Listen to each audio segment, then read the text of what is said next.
नमस्ते दोस्तों। क्या आपने कभी अपनी रसोई की उस चमकती हुई सुनहरी हल्दी को देखकर ये सोचा है कि जमीन के अंदर एक छोटी सी जड़ से लेकर आपकी थाले की शान बनने तक का इसका सफर कितना संघर्षपूर्ण और रोमांचक होता है? और कैसे ये साधारण सा दिखने वाला मसाला असल में हमारी भारतीय संस्कृति का 4000 साल पुराना वो गोल्डन मिरेकल है जिसने आज पूरी दुनिया को अपना दीवाना बना रखा है। हल्दी, जिसे आयुर्वेद में हरिद्रा और विज्ञान में करक्यूमा लौंगा कहा जाता है, महज एक मसाला नहीं बल्कि भारत की मिट्टी का वो अनमोल संस्कार है जो हमारी रग रग में बसा है। और आज मैं आपको इसी किचन के राजा और सेहत के सुपर हीरो की पूरी जीवन यात्रा पर लेकर जाऊंगा, जहां हम जमीन की तैयारी से लेकर पैकेट बंद पाउडर बनने तक की हर उस बारीक प्रक्रिया को समझेंगे जिसे हमारे देश के मेहनती किसान भाई अपनी रूह से सींचते हैं।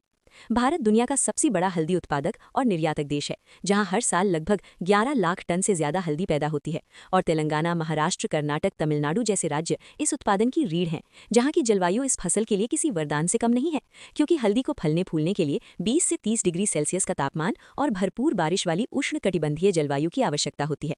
इस लंबी यात्रा की शुरुआत अप्रैल से जुलाई के बीच मानसून की पहली दस्तक के साथ होती है, जब किसान अपनी जमीन को 3-4 बार गहरी जुताई करके मखमली बना देते हैं और उसमें प्रति हेक्टेयर 25 से 40 टन तक गोबर की खाद और जैविक खाद मिलाकर मिट्टी की उर्वरता को चरम पर पहुंचाते हैं। यहाँ दिलचस्प बात यह है कि हल्दी बीजों से नहीं बल्कि पिछले साल की स्वस्थ और पुष्ट गांठों यानी राइजोम से उगती है, जिन्हें मदर राइजोम कहा जाता है। इन गांठों को मिट्टी में बोने से पहले कवकनाशी दवाओं या ट्राइकोडर्मा जैसे जैविक एजेंटों से उपचारित किया जाता है, ताकि मिट्टी में छिपे दुश्मन इन्हें नुकसान न पहुंचा सकें। जब इन उपचारित गांठों को 25 से 30 सेंटीमीटर की दूरी पर कतारों में बोया जाता है, तो उसके तुरंत बाद जमीन को हरे पत्तों की मल्चिंग से ढक दिया जाता है, जो न केवल मिट्टी की नमी को बचाकर रखती है बल्कि खरपतवार को भी बढ़ने से रोकती है।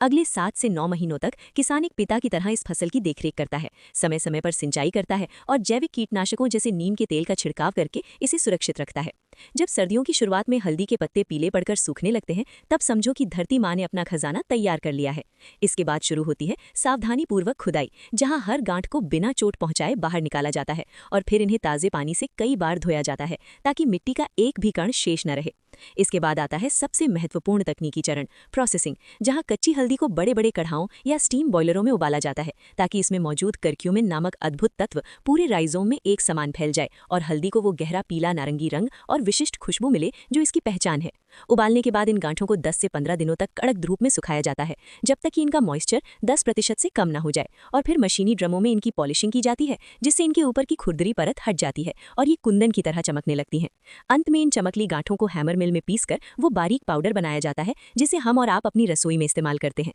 तो क्या आप भी अपने घर के एक छोटे से गमले या खेत में इस सुनहरी क्रांति की शुरुआत करके अपनी सेहत और देश की समृद्धि का हिस्सा बनना चाहेंगे? अपनी राय हमें कमेंट्स में जरूर बताएं और इस वीडियो को हर उस भारतीय तक पहुंचाएं जो अपनी मिट्टी से प्यार करता है, क्योंकि जब तक हमारी थाली में ये हल्दी सुरक्षित है, तब तक हमारी परंपरा का रंग कभी फीका नहीं पड़ेगा।